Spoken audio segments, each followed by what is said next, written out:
जिसका नाम मोहम्मद हो या जिसका नाम अहमद हो, उसे किसी चीज का पावर नहीं होता है, उसे किसी चीज का इख्तियार नहीं होता है, उसे किसी चीज का तसर्रुफ नहीं होता है। और कुछ लोग ऐसे भी हैं जो माज़अल्लाह कलमा पढ़ने के बावजूद, नमाज पढ़ने के बावजूद, सजदा करने के बावजूद ये बकवास करते हुए नजर आते हैं कि माज़अल्लाह नबी मजबूर है, मुख्तार नहीं है, नबी किसी को कुछ दे नहीं सकते। लेकिन मेरा इमाम फरमाता है, और कोई मेरा इमाम फरमाता है, कौन देता है देने को मुंह चाहिए, कौन देता है देने को मुंह चाहिए, देने वाला है सच्चा हमारा नबी। कोई देगा तो कितना देगा? दुनिया का इंसान अगर उससे मांगा जाए तो कोई देने वाला इतना देगा, कोई इतना देगा, कोई इतना देगा, कोई इतना देगा, कोई इतना देगा। दुनिया का इंसान अगर उससे मांगा जाए, एक बार देगा, दो बार देगा, तीन बार देगा, चौथी मर्तबा नाराज हो जाएगा। मगर मेरे और आपके नबी की शान ये है कि मेरा इमाम कहता है, मेरे करीम से गर कतरा किसी ने मांगा, मेरे करीम से गर कतरा किसी ने मांगा, दरिया बहा दिए हैं, दुर्बे बहा दिए हैं। अल्लाह तबारक व तआला ने हमारे नबी को वो अजीम तसर्रुफ, वो इख्तियार, वो कमाल, वो पावर अता फरमाया है कि मेरे नबी जब देने पर आए हैं ना, तो लोगों को दुनिया में जन्नत की बशारतें भी अता फरमाए हैं। जन्नत भी मेरे नबी ने अता फरमाई है। चुनांचे देखिए, एक सहाबी रसूल है जिनका नाम हजरत रबिया है। इनका काम ये था, इनकी नौकरी ये थी, इनकी ड्यूटी ये थी कि ये रोजाना तहज्जुद के वक्त हुजूर को वजू करवाया करते थे। क्या करते थे? आज आपको भी बोलना है इंशाअल्लाह, बोलेंगे ना इंशाअल्लाह। हजरत रबिया क्या करते? रोजाना हुजूर को तहज्जुद के वक्त वजू करवाया करते थे। तहज्जुद की नमाज के वक्त लोटा लेकर, जग लेकर वजू करवाते थे। एक दिन ऐसा हुआ कि नबी का दरियाए रहमत जोश में था, नबी का दरियाए रहमत जोश में था। नबी ने फरमाया, रबिया कुछ मांगना है तो मांग लो, मैं नबी तुम्हें अता करूंगा। वो सहाबी थे, वो जानते थे कि कहने वाला कोई मामूली आदमी नहीं है, कहने वाली कोई मामूली जात नहीं है, ये तो इमामुल अंबिया, सैयदुल बशर, मालिक जन्नत और मुख्तार कुल और मुख्तार कायनात हैं। इसलिए जब नबी से मांगा तो ये नहीं कहा, या रसूल अल्लाह मक्के में एक प्लाट जमीन मिल जाए, मदीने में 2 घर मिल जाए, इतनी सवारियां मिल जाए, बल्कि कहा, या रसूल अल्लाह बस मेरी तमन्ना और मेरी आरज़ू, मेरी ख्वाहिश सिर्फ इतनी है कि जिस तरह दुनिया में आपके कदमों में आपके साथ रहने का मौका मिल रहा है, या रसूल अल्लाह जन्नत में आपके कदमों में मुझे रहने का मौका मिल जाए। अल्लाह के रसूल ने फरमाया, अब गैर ज़ालिक, ऐ रबिया कुछ और भी चाहिए? हजरत रबिया ने कहा, या रसूल अल्लाह नहीं, बस आपके कदमों में जन्नत चाहिए। नबी ने फरमाया, अब गैर ज़ालिक, क्या और भी चाहिए? हजरत रबिया ने तीसरी मर्तबा कहा, या रसूलल्लाह बस नहीं, आपके साथ आपके कदमों में जन्नत मिल जाए। अल्लाह अकबर। नबी ने फरमाया, जाओ मैंने तुम्हें जन्नत अता फरमा दी। इसीलिए तो ताजुश शरिया कहते हैं ना, जहां बानी अता कर दे, भरी जन्नत हिबा कर दे, नबी मुख्तार कुल है, जिसको जो चाहे अता कर दे। नबी मुख्तार कुल है, जिसे जो चाहे अता कर दे। मेरे नबी ने एक ही मजलिस में, एक ही नशिस्त में, एक ही अंजुमन में और एक ही मजलिस में 10 सहाबा को जन्नत की बशारत अता फरमाई। नबी बैठे हैं, नबी की मजलिस में जनाब अबू बकर सिद्दीक तशरीफ लाए। मेरे नबी ने फरमाया, अबू बकर फिल जन्ना, अबू बकर तुम जन्नती हो। थोड़ी देर के बाद हजरत उमर बिन खत्ताब आए। नबी ने फरमाया, उमर फिल जन्ना, ऐ उमर तुम जन्नती हो। थोड़ी देर के बाद हजरत उस्मान आए। नबी ने फरमाया, उस्मान तुम जन्नती हो। थोड़ी देर के बाद हजरत अलीउल मुर्तजा तशरीफ लाए। नबी ने फरमाया, अली तुम जन्नती हो। उसके बाद हजरत अब्दुर्रहमान बिन औफ आए। नबी ने फरमाया, अब्दुर्रहमान बिन औफ तुम जन्नती हो। फिर हजरत जुबैर आए। नबी ने फरमाया, जुबैर तुम जन्नती हो। फिर हजरत तलहा आए। नबी ने फरमाया, तलहा तुम जन्नती हो। हजरत साद बिन अबी वक्कास आए। नबी ने फरमाया, साद बिन अबी वक्कास तुम जन्नती हो। हजरत अब्दुर्रहमान बिन औफ आए। नबी ने फरमाया, तुम जन्नती हो। और हजरत सईद तशरीफ लाए। नबी ने फरमाया, तुम जन्नती हो। यानी मेरे नबी को रब ने वो पावर दिया है, वो इख्तियार और वो तसव्वुफ और वो कुव्वत अता फरमाई है कि मेरे नबी ने एक ही मजलिस में 10 सहाबाए कराम को जन्नत की बशारत अता फरमाई है, जन्नत की खुशखबरी सुनाई है। और बल्कि मैं आपसे कहूं, मेरे नबी की शान ये है, मेरे नबी का तसर्रुफ ये है। हजरत उस्मान गनी रज़ी अल्लाह ताला अन्हु कहते हैं, नबी पाक सल्लल्लाहु अलैहि वसल्लम ने मुझे कुल 3 मरतबा जन्नत अता फरमाई है। कितनी मरतबा? जोर से बोलिए। 3 मरतबा जन्नत अता फरमाई है। पूछा गया कब कब? हजरत उस्मान फरमाते हैं मस्जिद नबवी, आपने देखा है ना मस्जिद नबवी हमारे नबी की मस्जिद जो मदीना शरीफ में है, इस मस्जिद की बरकतें ये है, यहाँ 2 रकात नमाज पढ़ो तो 2 रकात का सवाब। लेकिन मेरे नबी की मस्जिद की फजीलत ये है, अगर कोई शख्स मेरे नबी की मस्जिद में 2 रकात नमाज पढ़े, अल्लाह उसे 50,000 नमाजों का सवाब अता फरमाता है। अल्लाह पाक सबको वहां के हाजिरी नसीब फरमाए। ये वो मदीना है, गुंबद खजरा भी वही है, सुनेरी जालियां भी वही है, असहाब सुफ़ा का चबूतरा भी वही है, और रियाजुल जन्ना भी वही है, जन्नतुल बकी भी वही है, मेरे नबी का मज़ार भी वही है, और फिर हज़रत बीबी फातिमा की मज़ार भी वही है, हज़रत उस्मान गनी के मज़ार वही है, हज़रत इमाम हसन के मज़ार वही है, माँ सैयदा आयशा के मज़ार वही है, 10,000 सहाबा और ताबईन के मज़ारात वहीं पर मौजूद हैं। अल्लाह पाक हम सबको वहां की हाजिरी नसीब फरमाए। मेरे नबी के जमाने में जो मस्जिद थी ना, मस्जिद नबवी, वो बहुत छोटी थी। ऐसा हुआ कि मस्जिद छोटी बढ़ गई, नमाजियों की तादाद ज्यादा हो गई, और बाजू में जो प्लाट था वो दूसरे का था। मेरे नबी ने फरमाया ये मस्जिद के बाजू में जो जगह है उसको खरीद कर जो शख्स मस्जिद के लिए वक्फ कर देगा, मैं मोहम्मद उसे जन्नत की जमानत अता करता हूं। क्या फरमाया नबी ने? मैं उसे जन्नत की जमानत अता करता हूं। हजरत उस्मान फरमाते हैं कि सबसे पहले मैं खड़ा हुआ और मैंने उस जगह को खरीदा, उस प्लाट को खरीदा, उस जमीन को खरीदा, और खरीद करके मैंने मस्जिद के लिए वक्फ कर दिया। मतलब ये कि मेरे नबी ने मुझे जन्नत की बशारत अता फरमाई। ये इख्तियार, ये पावर अगर अल्लाह ने किसी को अता फरमाया है तो सिर्फ हमारे नबी को अता फरमाया। दूसरी मर्तबा कब? हजरत उस्मान फरमाते हैं कि मदीना मुनव्वरा में एक कुआं था जिसका पानी बहुत मीठा था, और उस कुएं पर एक यहूदी का कब्जा था। एक यहूदी के कंट्रोल में वो कुआं था, और वो मुसलमानों को पानी नहीं देता था। मुसलमानों को बड़ी तकलीफ होती थी। नबी पाक सल्लल्लाहु अलैहि वसल्लम ने फरमाया जो इस कुएं को खरीद कर मुसलमानों के लिए वक्फ कर देगा, मैं मोहम्मद उसे जन्नत की जमानत अता करता हूं। हजरत उस्मान गनी फरमाते हैं अल्हम्दुलिल्लाह, अल्लाह के फजल से उस कुएं को मैंने खरीदा और खरीद करके मुसलमानों के लिए मैंने वक्फ कर दिया है। तो दूसरी मर्तबा मैंने जन्नत को खरीदा है। तीसरी मर्तबा कब? हजरत उस्मान गनी कहते हैं एक जंग हुई है जिसे जंगे तबूक कहते हैं, गज़वे तबूक कहते हैं। इस जंग के मौके पर मुसलमानों की हालत बहुत ही नागुफ्ताबी थी और हालात बहुत कमजोर थे।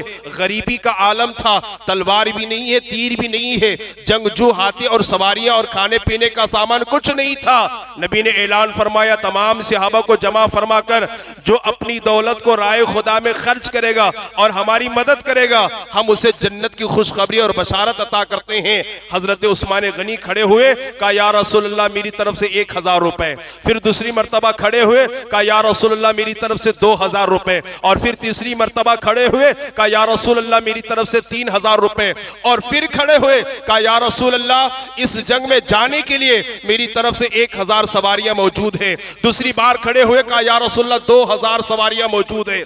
तीसरी मर्तबा खड़े हुए, कहा या रसूलल्लाह 3,000 सवारियां मौजूद है। और इस तरह माल देकर हजरत उस्मान गनी कहते हैं कि मैंने अपने नबी से जो कि मालिक के जन्नत है उनसे 3 मर्तबा मैंने जन्नत को खरीदा है। ये तो हो गया मेरे नबी का इख्तियार। आप देखिए अल्लाह ने हमें पैदा किया, अल्लाह ने हमें बोलने की ताकत अता फरमाई, सुनने की ताकत अता फरमाई, देखने का पावर अल्लाह ने अता फरमाया, चलने के लिए पैर दिए तो चलने के लिए ताकत भी अता फरमाई। हमारी ताकत बस इतनी है, हम बोल सकते हैं, हम देख सकते हैं, हम सुन सकते हैं, हम चल सकते हैं, हम अपने हाथों से काम कर सकते हैं। मगर शरीयत में अगर अल्लाह ने किसी को पावर दिया है, किसी को इख्तियार दिया है, किसी को तसर्रुफ दिया है, तो सिर्फ मेरे मुस्तफ़ा जाने रहमत को अता फरमाया है। बल्कि अल्लाह तबारक व तआला ने मेरे और आपके नबी को वो इख्तियार और वो तसर्रुफ, वो पावर दिया है। नबी जिसको हलाल कह दे वो हलाल हो जाए, और नबी जिसको हराम कह दे वो चीज हराम हो जाए। बल्कि आलम ये है अगर हराम को भी मेरे नबी हलाल कह दे वो हलाल हो जाए। क्या हो जाए? आइए मैं आपको बताता हूं, चंद मिसालें मैं आपको देना चाहूंगा, आपका ईमान ताजा हो जाएगा। किसी भी मुफ्ती साहब से जाके पूछिए कि मर्द के लिए सोना हराम है कि जायज है। आप बोलिए क्या है? हराम है ना? सब बोलते हैं औरत को सोना पिना सकते हैं, आप जितना चाहे पिनाइए, जायज है। मर्द के लिए सिर्फ चांदी की 1 अंगूठी जायज है, 2 अंगूठी हो तो भी जायज नहीं है।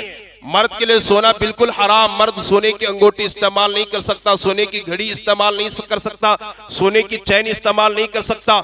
सोना मर्द के लिए हराम, सबके लिए हराम। लेकिन नबी का इख्तियार देखिए, नबी का तसर्रुफ देखिए, नबी का पावर देखिए। मेरे नबी की बारगाह में एक सहाबी सोने की अंगूठी पहन करके आए। नबी ने देखकर फरमाया, सिर्फ तुम्हारे लिए इजाजत है और तुम्हारे बाद कयामत तक किसी दूसरे के लिए इजाजत नहीं है। है ना, ये नबी का इख्तियार है कि जो चीज हराम है अल्लाह ने इतना इख्तियार दिया है कि उस हराम को अगर किसी के लिए हलाल करना चाहे शरीयत में सिर्फ मेरे मुस्तफा कर सकते, उनके अलावा कोई नहीं कर सकता। ये इख्तियार अल्लाह ने सिर्फ हमारे नबी को अता फरमाया। इसी तरह रेशम का कपड़ा मर्द के लिए हराम है, मर्द के लिए हराम है। एक सहाबी रेशम का कपड़ा पहनकर हुजूर की बारगाह में आए। नबी ने फरमाया, सिर्फ तुम्हारे लिए जायज है, तुम्हारे बाद किसी और के लिए जायज नहीं है।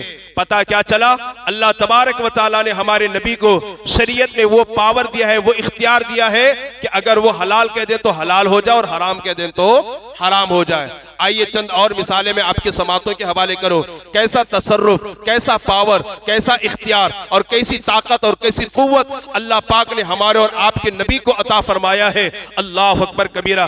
देखिए ना, रमजान का रोजा अगर हम लोग रखते हैं, अल्लाह तबारक व तआला सबों को रमजान का रोजा रखने की तौफीक अता फरमाए, उसकी बरकतें रहमतें अल्लाह पाक सबको नसीब फरमाए।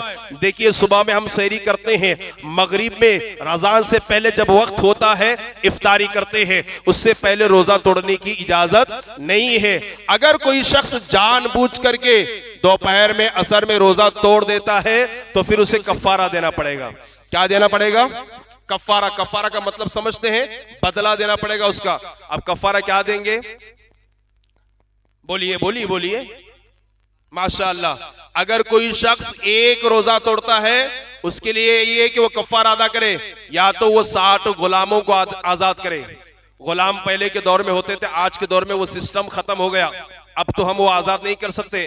अब दो चीजें बची है, या तो 60 गरीबों को दोनों टाइम पेट भर के खाना खिलाए, 60 मिस्कीनों को, 60 गरीबों को पेट भर के खाना खिलाना। एक रोजे का बदला ये है।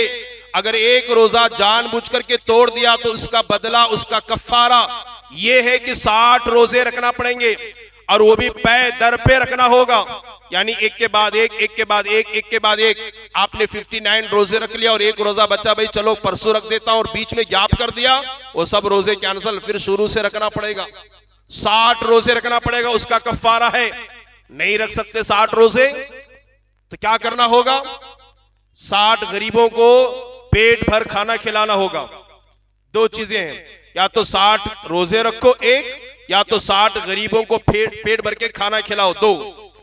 तीसरी कोई बात नहीं है। आप मुफ्ती साहब के पास जाइए, पीर साहब के पास जाइए, आलिम साहब के पास जाइए, किसी वली के पास जाइए, कहिए हजरत मेरा रोजा टूट गया, तो वो यही बताएंगे अल्लाह ने कुरान में फरमाया या तो 60 रोजे रखो या तो 60 मिस्किन को खाना खिलाओ, उसका कफ्फारा है। उसके अलावा कुछ नहीं कर सकते। लेकिन नबी का इख्तियार देखिए, नबी का पावर देखिए, नबी का तसर्रुफ देखिए। नबी जो फरमा दे वही शरीयत बन जाता है, नबी जो कह दे वही कानून बन जाता है। नबी की बारगाह में एक सहाबी आए, कहा या रसूलल्लाह बड़ा गजब हो गया। नबी ने फरमाया क्या हुआ? कहा या रसूलल्लाह मैं रोजे को बर्दाश्त न कर सका और रोजा इफ्तार करने से पहले मैंने रोजा तोड़ दिया। नबी ने फरमाया जाओ एक गुलाम को आजाद करो, तुम्हारे रोजे का कफ्फारा हो जाएगा। गुलाम ने, सहाबी ने कहा या रसूलल्लाह गुलाम को आजाद करने की ताकत तो मेरे पास नहीं है।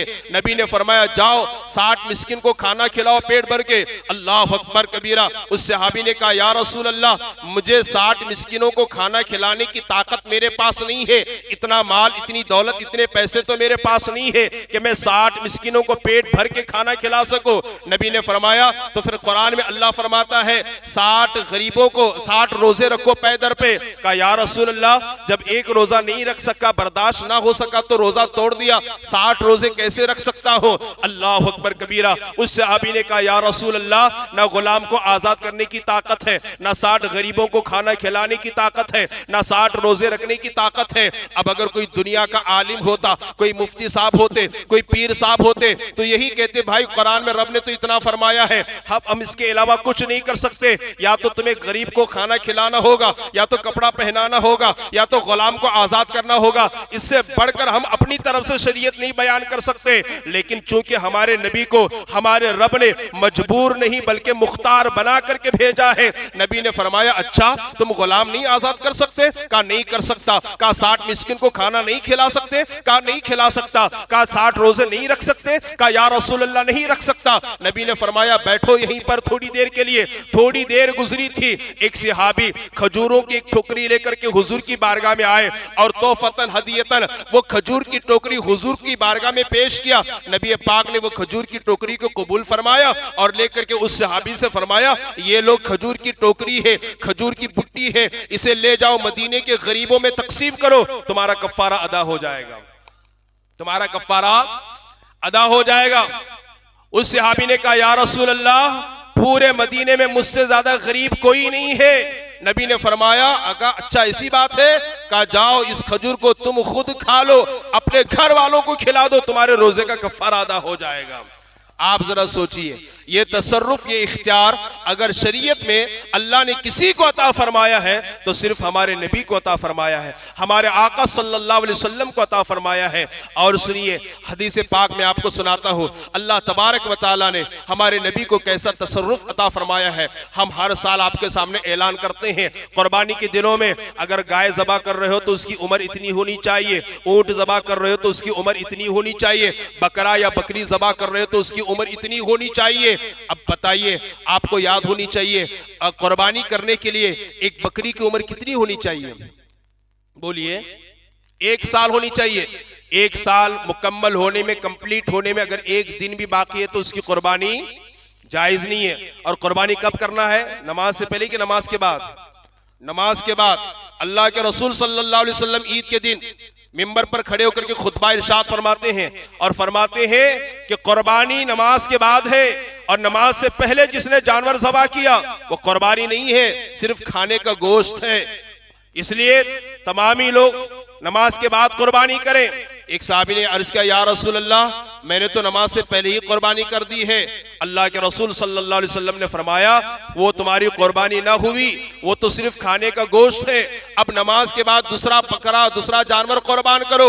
वो सहाबी अर्ज करते या रसूल अल्लाह अब तो मेरे पास ताकत नहीं है, मेरे पास 1 साल का बकरी का बच्चा भी नहीं है, बल्कि 6 माह का बकरी का बच्चा है, अभी 6 महीने बाकी है साल मुकम्मल होने में, अब मैं क्या करूं?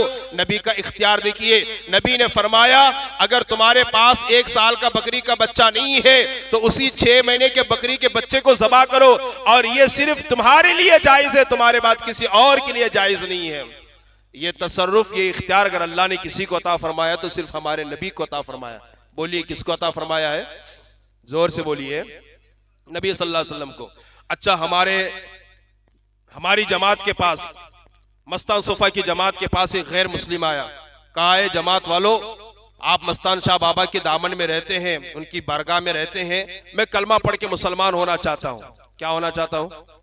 जमात वालों ने कहा बहुत अच्छी बात है जी, कलमा पढ़ के मुसलमान हो जाइएगा। लेकिन उस गैर मुस्लिम भाई ने कहा कि लेकिन मेरी कंडीशन ये है। क्या है? आपके धर्म में, आपके इस्लाम में 5 नमाजें, फजर है, जोहर है, असर है, मगरिब है, इशा है, मैं 5 वक्त की नमाज नहीं पढ़ सकता, सिर्फ 2 वक्त की नमाज पढ़ूंगा। आप मुझे परमिशन दे दें। जमात वालों, अल्लाह ने आपको पावर दिया है, अल्लाह ने आपको ओहदा दिया है, अल्लाह ने आपको ताकत और कुव्वत और इज्जत दी है, आप मुझे इजाजत दे दें कि मैं सिर्फ 2 वक्त की नमाज पढ़ूंगा तो मैं कलमा पढ़ के मुसलमान हो जाऊंगा। क्या कोई जमात का आदमी इजाजत देगा?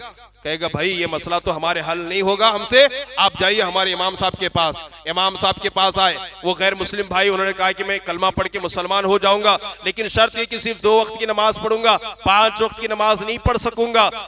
इमाम साहब चाहे वो हाफिज हो, आलिम हो, फाजिल हो, कारी हो, मुफ्ती हो, शेखुल हदीस हो, शेखुल जामिया हो, मुहद्दिस हो, मुफस्सिर हो, कुछ भी हो, वो यही कहेगा भाई इस्लाम में तो अल्लाह ने 5 नमाजें फर्ज की है, मैं आपको ऐसी रुख्सत नहीं दे सकता। वो किसी वली के पास जाए तो वली भी यही कहेगा कि इस्लाम में 5 नमाजें फर्ज हैं। अरे जब अब्दुल कादिर जिलानी को नमाज माफ नहीं तो तुझे माफ कैसे इस्लाम लाने के बाद? सब यही कहेंगे, अपना दामन बचा लेंगे। लेकिन आओ नबी की बारगाह में, नबी का अब इख्तियार देखिए, नबी का तसर्रुफ देखिए, नबी की शान देखिए, नबी का पावर देखिए। मेरे नबी के जमाने में एक गैर मुस्लिम हुजूर की बारगाह में आए, कहा ऐ मोहम्मद बिन अब्दुल्ला, मैं कलमा पढ़ के इस्लाम कबूल करना चाहता हूं। नबी ने फरमाया पढ़ो और इस्लाम में दाखिल हो जाओ। लेकिन उन्होंने कहा कि मैं सिर्फ 2 वक्त की नमाज पढ़ूंगा, 3 वक्त की नहीं पढ़ सकूंगा।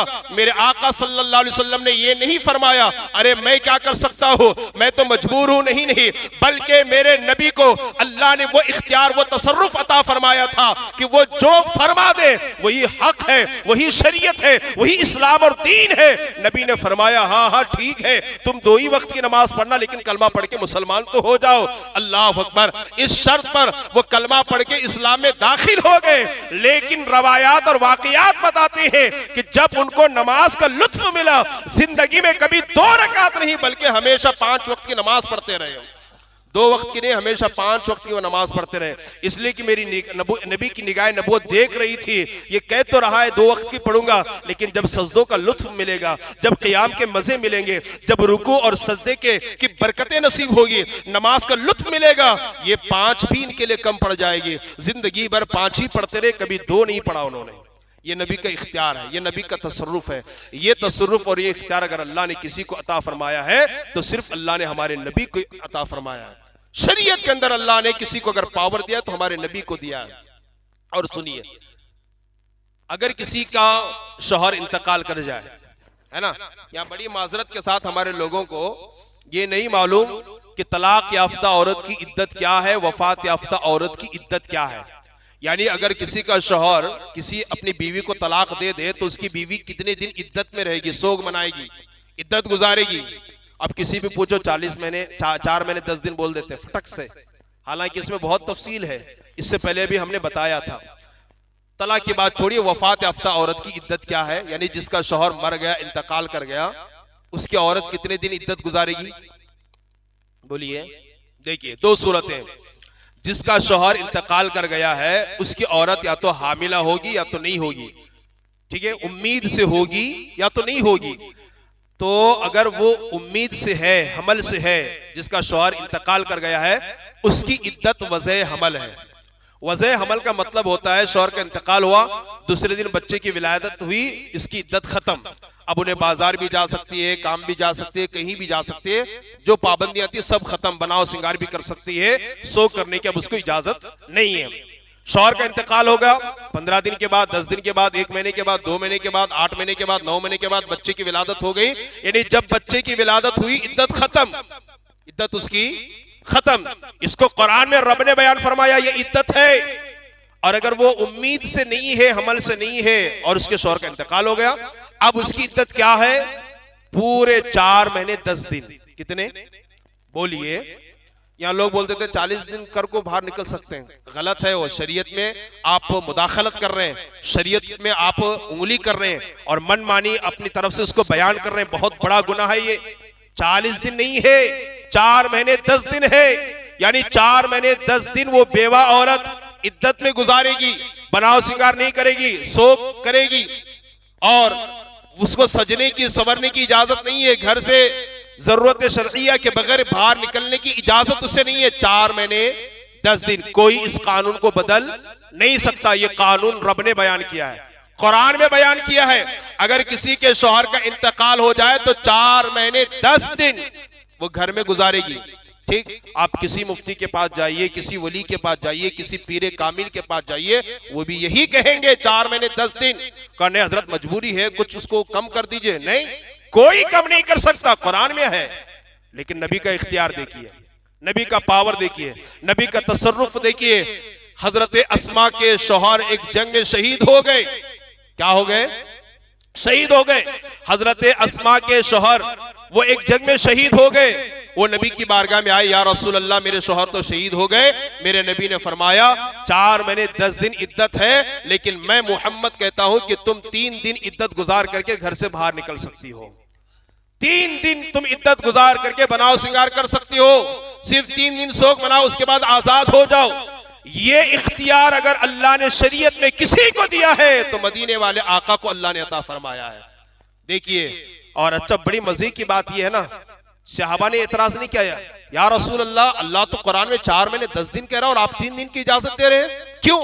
इसलिए कि हर सहाबी का ईमान था कि हमारा नबी मजबूर नहीं मुख्तार है, हमारा नबी मजबूर नहीं मुख्तार है। और फिर रब ने कुरान में आयत भी नाजिल नहीं फरमाई, ए महबूब जब हमने 4 महीने 10 दिन की कैद लगा दी है, आप घटाते क्यों हैं? इसलिए कि रब भी जानता है कि जब मैंने मुख्तार बना करके भेजा है तो फिर ऐलान क्यों करूं मैं, है ना।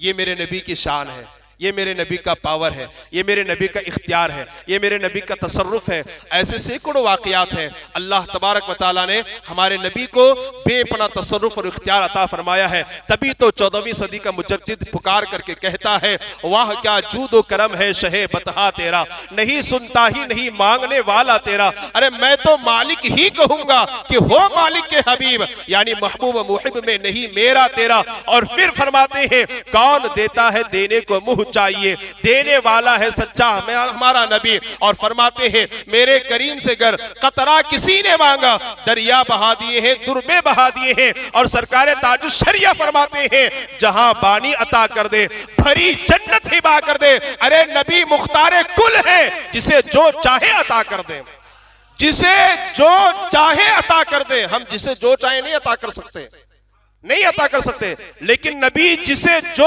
चाहे अता कर दे। बस बुखारी की रिवायत पढ़ के अपनी गुफ्तगू खत्म करूंगा। हजरत अबू हुरैरा आदि शरीयत इन्हें कहा जाता है। क्या हम जब बुखारी पढ़ते हैं ना, मुस्लिम पढ़ते हैं ना, हदीस की किताब पढ़ते हैं ना, तो ज्यादातर हदीसें हजरत अबू हुरैरा से मरवी है ना। अन अबी बकरीन बहुत कम आता है, अन उमर बहुत कम आता है, अन अब्दुल्ला बिन उमर बहुत कम आता है, लेकिन अनबी हुरैरा तनबी हुरैरा तनबी हुरैरा तनबी हुरैरा तो सैकड़ों हदीसें मिलेगी। बल्कि आदि शरीयत कहा जाता है हजरत अबू हुरैरा को। सबसे ज्यादा हदीसें रवायत करने वाले, बयान करने वाले जनाब हजरत अबू हुरैरा हैं।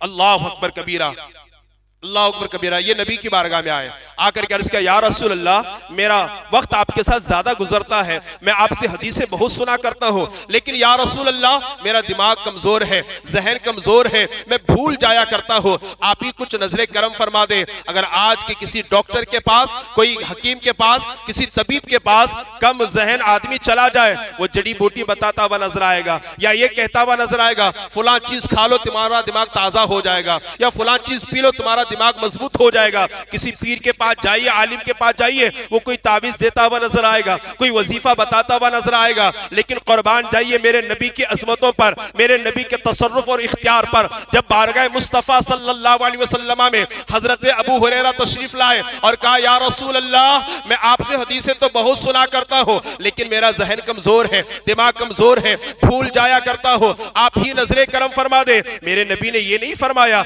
अरे मैं तो तुम्हारी तरह इंसान हो, माज़अल्लाह, अल्लाह ने मुझे मजबूर पैदा किया है, मैं क्या कर सकता हूँ। नबी ने ये कुछ नहीं फरमाया, बल्कि फरमाया, अबू हुरैरा तुम हमारी बारगाह में आए हो, हमसे मांगने के लिए आए हो, हमसे सवाल करने के लिए आए हो, आओ आज तुम्हारा नबी तुम्हें इतना अता करेगा, आज के बाद तुम कभी नहीं भूलोगे। नबी के पास एक चादर थी, बुखारी की हदीस बता रही है, नबी पाक के पास एक चादर है, नबी पाक ने उस चादर को फैला दिया, और फैलाने के बाद अपने दोनों हाथों को जमा फरमाया, और जमा करने के बाद उस चादर के अंदर उंडेल दिया। हजरत अबू हुरैरा देख रहे हैं, हाथ खाली है, चादर खाली है, देखने वालों की आंखें देख रही है कि हाथ भी खाली है, चादर भी खाली है, लेकिन खुदा जानता है, खुदा का रसूल जानता है कि उस खाली चादर में मेरे नबी ने क्या उंडेला है। अल्लाह अकबर कबीरा। यूं हाथों को जमा फरमाकर चादर के अंदर उंडेल दिया। उसके बाद फरमाया, अबू हुरैरा चादर को चारों तरफ से सिमेट लो, और सिमेट करके अपने सीने से लगा लो। अल्लाह के रसूल के फरमान के मुताबिक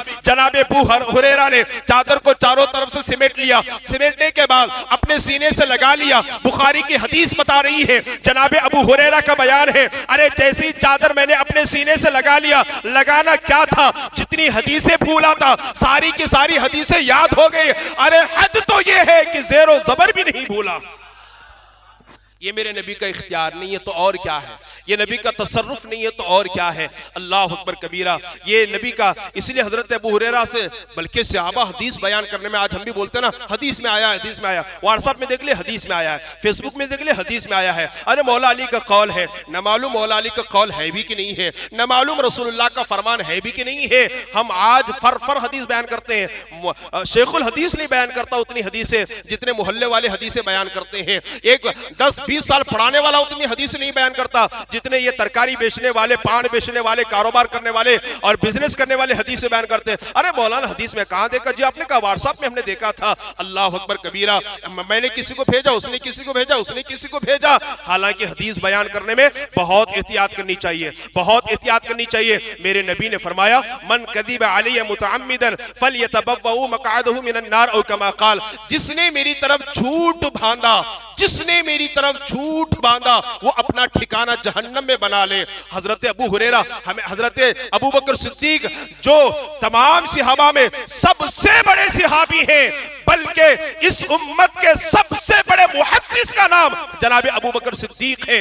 इस उम्मत के सबसे बड़े आलिम और फकीह, मुहद्दिस और मुफस्सिर का नाम जनाब अबू बकर सिद्दीक है। वो हमेशा अपने मुंह में पत्थर रखा करते थे। किसी ने पूछा, हुजूर आप अपने मुंह में पत्थर क्यों रखते हैं? फरमाते हैं, कभी ऐसा ना हो कि मेरी जबान से कोई गलत जुमला निकल जाए, इसलिए मुंह में पत्थर रखता हो, ताकि मैं सोच करके पत्थर निकालूं और फिर सोच करके मैं बोला करूं। हजरत अब्दुल्ला बिन मसऊद बड़े जलील कद्र सहाबी हैं। वो जब हदीस बयान करते थे ना, अक्सर ये नहीं करते रसूलुल्लाह ने फरमाया, रसूलुल्लाह ने फरमाया। देखिए इसको कितने लोग कैच करते हैं। हजरत अब्दुल्ला बिन मसऊद जब हदीस बयान करते, ये नहीं कहते कि रसूलुल्लाह ने फरमाया, रसूलुल्लाह ने फरमाया, बल्कि अक्सर यूं कहा करते, फरमाया गया, फरमाया गया, फरमाया गया। ऐसा किसी ने उनसे पूछा, हुजूर जब आपको मालूम है कि ये हदीस है तो आप हुजूर की तरफ निस्बत क्यों नहीं करते और ये क्यों नहीं कहते कि रसूलुल्लाह ने फरमाया, ये क्यों कहते कि फरमाया गया? हजरत अब्दुल्ला बिन मसऊद जलील कद्र सहाबी कहते हैं, अरे मुझे डर लगता है कि कहीं कोई हर्फ ज्यादा ना हो जाए,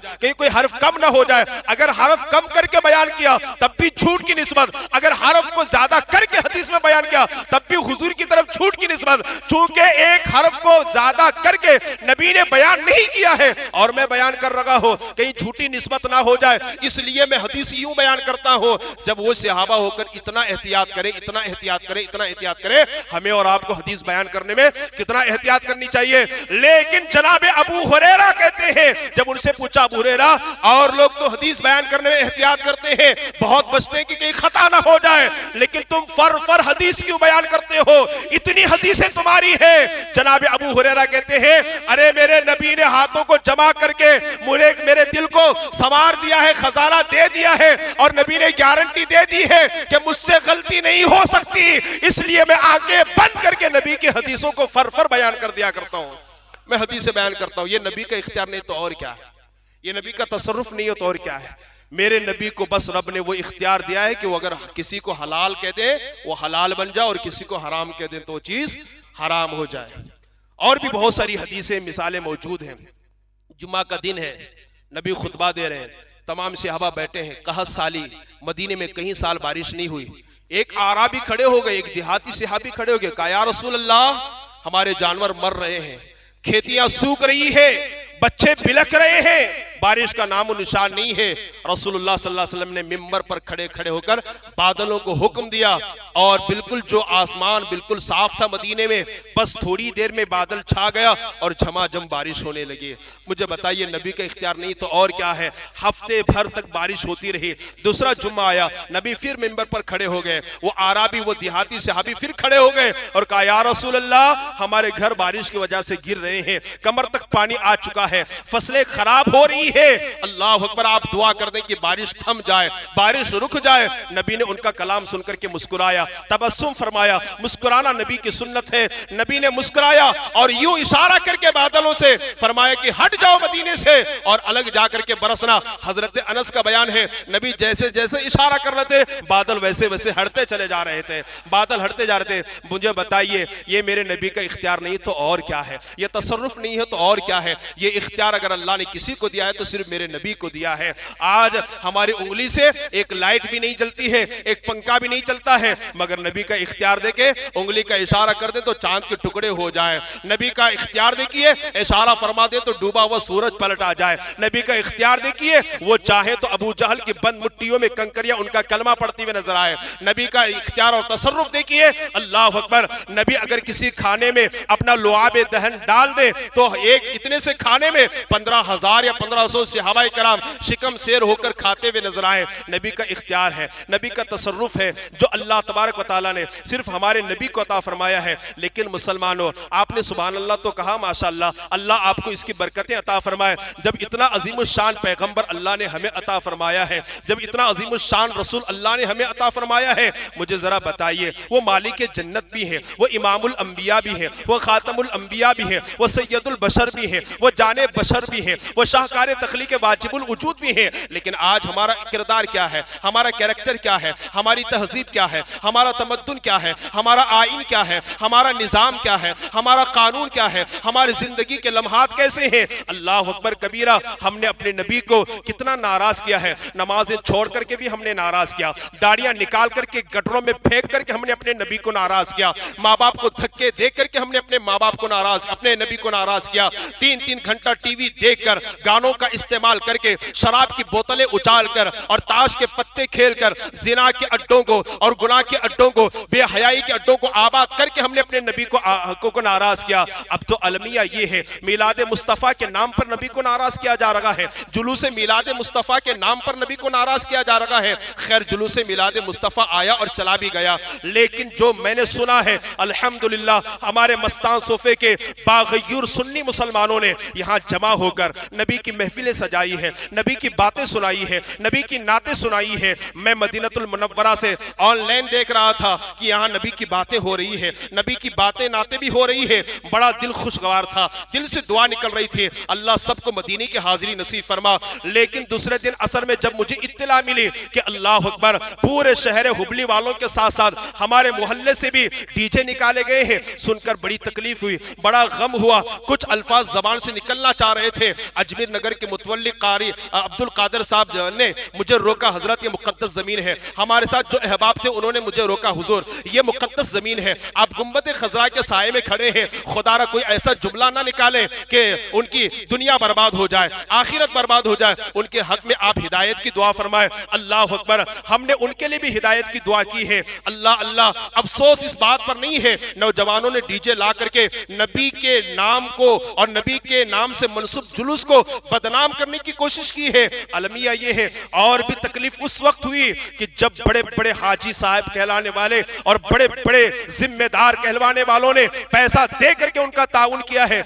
मैं थोड़ी देर के लिए सोचने पे मजबूर हो गया, बच्चा गलती करे तो लोग टाल देते हैं बच्चा है करके, लेकिन जब बड़े ही गलती कर रहे हैं, बड़े ही पैसा दे रहे हैं, बड़े ही लोग ही जो ना वो रास्ता हमवार कर रहे हैं, तो फिर क्या कर सकते हैं। उस कौम पर रोने की बजाय हम और क्या कर सकते हैं। जिस कौम के बड़े बड़े जिम्मेदार, जिस कौम के बड़े बड़े रोसा और जिस कौम के बड़े बड़े सरमायादार और जिम्मेदार अपनी दौलत को अल्लाह अकबर नबी के खिलाफ इसका इस्तेमाल कर रहे हैं, तकलीफ और बड़ी, और भी ज्यादा तकलीफ उस वक्त हुई है जब हमारे शहर हुबली के कुछ सुन्नी मुसलमान गुलाम मुस्तफा कहते हैं, आशिक रसूल कहते हैं अपने आप को, नबी के नाम पर मर मिटने की कसमें खाते हैं। लेकिन जब यहां बात हुई कि माज़अल्लाह, अस्तगफिरुल्लाह, तौबा तौबा, जुलूस में उन्होंने गाने का भी इस्तेमाल किया है, तकलीफ और हुई।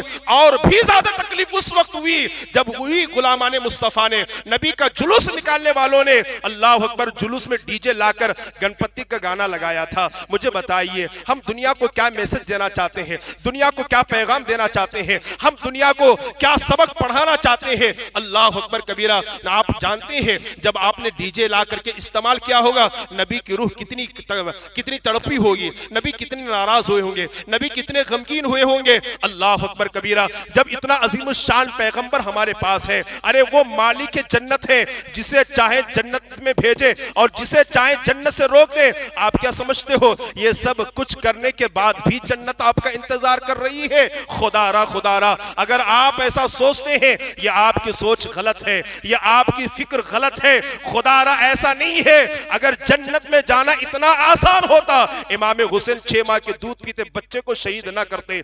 जन्नत में जाना अगर इतना आसान होता, करबला का मैदान खाक और खून से, अल्लाह अकबर, हमें नजर नहीं आता खाक और खून में, अल्लाह अकबर, और खानदान अहले बैत हमें करबला के मैदान में खाक और खून में तड़पते हुए नजर नहीं आते। अल्लाह अकबर। मुसलमानों, अपना अंदाज बदलिए। दुनिया कहां से कहां चली गई, दुनिया कहां से कहां पहुंच गई। ये हमारे गुनाहों की सजा है। इतनी बड़ी जमीन होने के बावजूद ये जमीन आए दिन हमारे लिए तंग हो रही है, हमारे लिए तंग हो रही है। हमारी दरगाहें महफूज नहीं, हमारी मस्जिदें महफूज नहीं, हमारी खानकाएं महफूज नहीं, हमारा वक्फ बोर्ड महफूज नहीं, हमारी औरतों के दुपट्टे महफूज नहीं, हमारे उलमा महफूज नहीं है। आप जरा सोचिए ये सब कुछ क्यों हो रहा है। कभी मस्जिद में आइए, रात में आइए, 1-12 बजे आइए और फिर लाइट को बंद करके अल्लाह की बारगाह में आकर के अर्ज कीजिए और गौर कीजिए ये सब कुछ क्यों हो रहा है। तो कुरान पुकार करके कहता है अगर वक्फ बोर्ड की जमीन आपके हाथों से निकल रही है, तुम्हारे हाथों की कमाई है। अगर आपके मस्जिद पे हमला हो रहा है,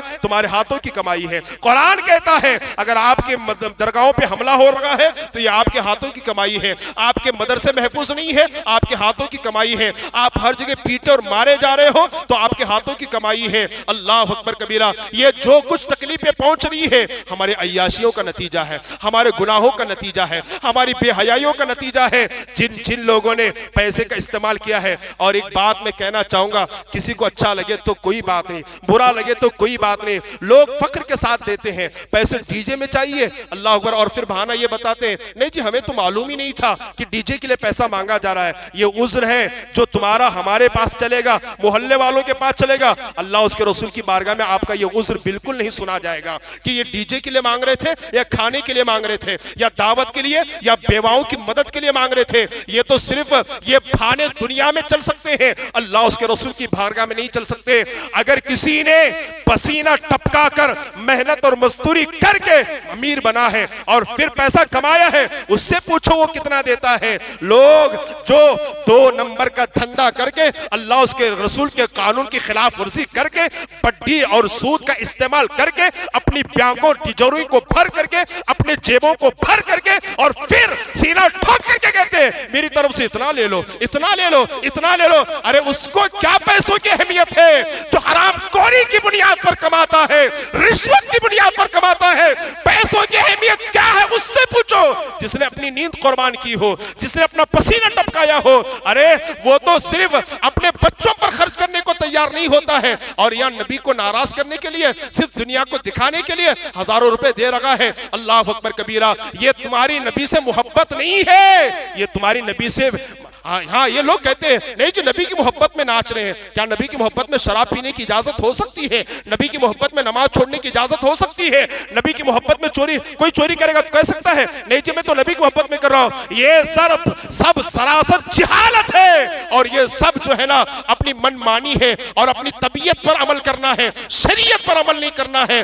जिन्होंने भी किया है, जिन्होंने भी साथ दिया है, वल्लाह अल्लाह की इज्जत की कसम उन्होंने गलत किया है। कुछ बच्चे नहीं नाचना चाहते थे, उन्हें खींच खींच करके जुलूस में शरीक किया गया। अरे आओ नाच लो यार, अरे आओ नाच लो यार। हमारे कुछ मदरसे को भी लोगों ने बदनाम करने की कोशिश की है। न मालूम मौलाना ने क्या मेहनत की बच्चों पर, बच्चे भी नाच रहे थे। अल्लाह अकबर कबीरा। मैंने फख्र से उनसे कहा हाजी साहब आप हमारे कमरे में बैठे सुनिए, अगर हमारे पास 20 बच्चे पढ़ते हैं या 80 बच्चे पढ़ते हैं और रब्बे काबा की कसम अगर 70 बच्चे नाचते हैं और 10 बच्चे अगर बच जाते हैं, अरे 10 तो बड़ी आदत है, अगर एक बच्चा भी बच जाता है तो मस्तान सोफे वालों की खिदमतें अल्लाह की बारगाह में कबूल है। हमारा बेड़ा पार है। जो बड़े बड़े उलमा इज्तिमा करते हैं, लाखों की तादाद में लोग आते हैं, लाखों के लोग नमाजी नहीं बनते, एक नमाजी बनता है, उनकी महफिल कामयाब हो चली जाती है। अल्लाह अकबर कबीरा। लोगों ने मदरसे को बदनाम करने की कोशिश की है। अगर कॉलेज का बच्चा नाचे तो कोई फिक्र नहीं, स्कूल का बच्चा जा करके चड्डी पर नाचे कोई फिक्र नहीं, मदरसे के बच्चा जाकर ठेर भी गया ना क्या मदरसा में यही पढ़ा रहे हैं, मदरसे को बदनाम करने की। मैं कहता हूं पता नहीं कैसा इस्लाम हमारे पास है। नमाज से हमें तकलीफ, मुसलमानों से हमें तकलीफ, मदरसे से हमें तकलीफ, उलमा से हमें तकलीफ, मस्जिद से हमें तकलीफ, दीनी महफिलों से हमें तकलीफ। अगर भजन बजता है तो लोगों को तकलीफ नहीं होती है, लेकिन अगर अल्लाह अकबर कबीरा माइक में बयान होता है हमारे कई मुसलमानों को पेट में दर्द शुरू होता है, हमारी नींदें खराब हो रही है। धारवाड़ की सरजमीन पर एक साहब आकर कहे कि मौलाना क्या आप फजर में रोजाना रमजान में आप ही बयान बैन करते हैं? कहा हाँ यार, आप तो हमारी नींद खराब कर देते हैं, हम तो गवर्नमेंट जॉब वाले हैं, जल्दी उठना होता है और फिर जाना पड़ता है, हम कुछ इफ्तार सहरी करके सोना चाहते हैं, लेकिन आप मैक में बोलते हैं हमारी नींद उड़ जाती है। लेकिन मंदिर की कुछ आवाजें आती है तो उन्हें तकलीफ नहीं होती है, वहां उनकी चलती नहीं है ना, यहाँ चलती है, कुछ भी कर सकते हैं दादागिरी, लेकिन कहा कि अल्लाह उसके रसूल की बातें सुनने में भी हमें तकलीफ होती है। ऐसे लोगों को अपने ईमान का एहतसाब करनी चाहिए। और मैं ये जुमले कहकर अपनी गुफ्तगू को खत्म करना चाह रहा हूं। अगर दुनिया को दिखाने के लिए तुमने डीजे का इस्तेमाल किया है, वो अपने त्योहारों में ला करके नाचते हैं, हम दिखाने के लिए कर रहे हैं, वल्लाह तुम्हें दो अज़ाब मिलेगा, एक तो इस गुस्ताखी और गुनाह का, और एक तो तुम उसमें बराबरी कर रहे हो। ये क्यों बराबरी नहीं करते हो? फला आदमी इतनी नमाजें पढ़ता है, मैं भी नमाज पढ़ूंगा, फला आदमी इतने रोजे रखता है, इतने सजदे करता है, मैं भी करूंगा, लेकिन नहीं है, वो अपने त्योहार में नाचते तो हम भी नाचेंगे, वो अय्याशी करते तो हम भी अय्याशी करेंगे। जिन्होंने भी किया है अभी भी तौबा का दरवाजा खुला है, खुदा की बारगाह में आइए, तौबा कीजिए, और ये अमल आपको जहन्नम तक ले जा सकता है, ये अमल आपको कुफ्र तक ले जा सकता है, ये अमल आपको गुमराही और बिदअत तक ले जा सकता है। खुदा आइए, जो नौजवान बच्चे नाचे, जो अमीरों ने मदद की है, सच्चे दिल से तौबा कर लीजिए खुदा की बारगाह में आकर, वरना मेरे रब की पकड़ से तुम्हें कोई बचाने वाला नहीं है, अल्लाह की गिरफ्त से कोई बचाने वाला नहीं है। अभी तो आप अमन की जिंदगी गुजार रहे हैं, इसी हिंदुस्तान में घर घुस घुस करके मारा जा रहा है, घर घुस घुस करके सामान लूटा जा रहा है, हम चैन की नहीं सो रहे हैं। आज वहां है तो कल यहां भी होगा, इसलिए बदलिए अपने अंदाज को, रब की बारगाह में रुजू कीजिए, तौबा कीजिए। अगर आपने तौबा किया तो इंशाअल्लाह अल्लाह बरकतें जरूर अता फरमाएगा। कहने को तो बहुत कुछ है, लेकिन मैं अपनी गुफ्तगू को यहीं खत्म कर देता हूं और सिर्फ गुजारिश करता हूं और पैगाम देता हूं कि रुजू इल्लाह करें, तौबा करें खुदा की बारगाह में, पलटे खुदा की बारगाह में, कबल इसके कि उसकी गिरफ्त और पकड़ आ जाए। उसकी पकड़ आई तो फिर कोई बचा ना सकेगा, कोई दुनिया की ताकत आपको बचा ना सकेगी। वही हमारा खालिक, वही हमारा मालिक, और रसूलुल्लाह ही के कदमों में इज्जत भी है और जन्नत भी है, वही मालिक जन्नत है।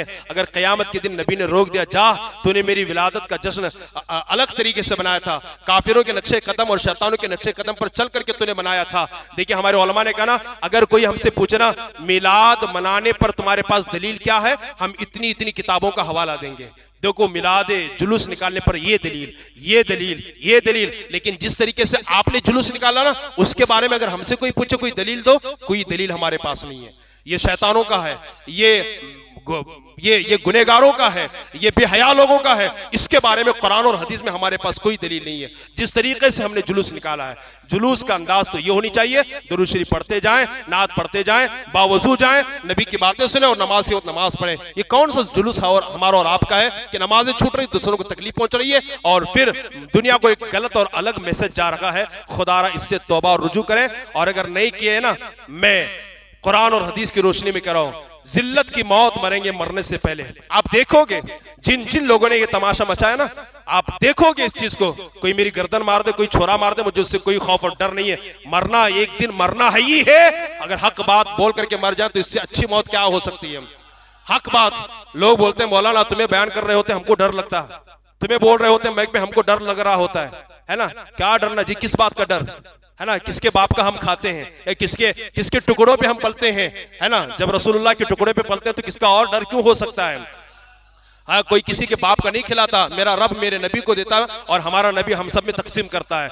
इन्नमा अना कासिमुन वल्लाहु युती, हदीस में मेरे नबी ने फरमाया रब मुझे देता है और मैं बंदों में तकसीम करता हूँ। ये नियामतें जो कुछ हमें मिल रही है मुस्तफ़ा के कदमों से मिल रही है, मुस्तफ़ा के कदमों से बट रही है।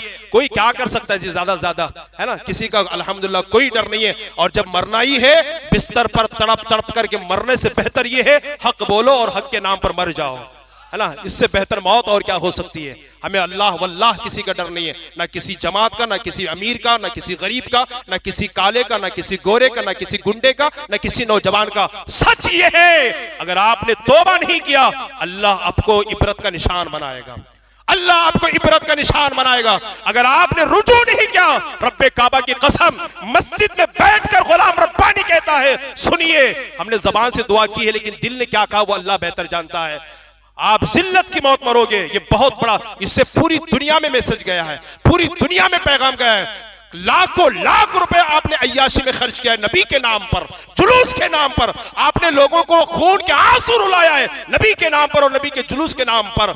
बल्कि उस उलमा को हमने ये कहते सुना, ये कहते यार अब तो जुलूस बंद ही कर देना चाहिए, जुलूस को बंद ही कर देना चाहिए। जुलूस निकालना फर्ज और वाजिब नहीं है, एक अच्छा काम है, लेकिन इनके जो खराफात हैं, इनकी जो बेहयाया और बदतमीजियां और बदमाशियां हैं, इसको देखकर इस्लाम का गलत मैसेज जा रहा है दुनिया में। लोग इस्लाम से नफरत और दूर होते जा रहे हैं, बंद कर देना चाहिए। हमारे एक हजरत है, उन्होंने कहा इसके लिए जान भी देना पड़े तो इंशाल्लाह अगले साल जान भी देंगे, लेकिन हम इसको रोकने की भरपूर कोशिश करेंगे। मैं दुआ करता हूं कि अल्लाह ताला उन्हें इस मंसूबे में कामयाबी अता फरमाए। और मैं दुआ फिर से गुजारिश करता हूं, ये मेरे जज्बात हैं, जज्बात नहीं है बल्कि हक बयानी है। आप तौबा कीजिए, नबी को मनाने की कोशिश कीजिए, वरना यहां भी नहीं चलोगे, कब्र में भी नहीं और मैदान महशर में भी आपकी कुछ नहीं चलेगी। इसलिए गुजारिश करता हूं कि अल्लाह की बारगाह में सच्चे दिल से तौबा करें, और जो नाचे वो भी तौबा करें, जो डीजे लाए वो भी तौबा करें, और जो पैसे दिए ना वो भी तौबा करें। हमें तो नहीं मालूम कि कौन लाया, कौन नाचा, कौन पैसे दिया, लेकिन इतना है कि यहां से निकला था। इसलिए गुजारिश करता हूं कि आप जो ना जरूर, और आपकी वजह से कोई एक बच्चा भी जाकर के जिसको आपने जबरदस्ती नचवाया ना, अगर अल्लाह नाराज हो गया ना, आपकी 7 नस्लें बर्बाद हो सकती है, आपकी 7 पुश्तें बर्बाद हो सकती है। इसलिए तौबा कीजिए अल्लाह की बारगाह में। अल्लाह तबारक व तआला हम सबको कहने सुनने ज्यादा अमल की तौफीक अता फरमाए। व मा अलैना इल्लल बलाग। अस्सलामु अलैकुम व रहमतुल्लाहि व बरकातुहू। जो हज़रात सुन्नत ने पढ़ ले, सुन्नत पढ़ ले।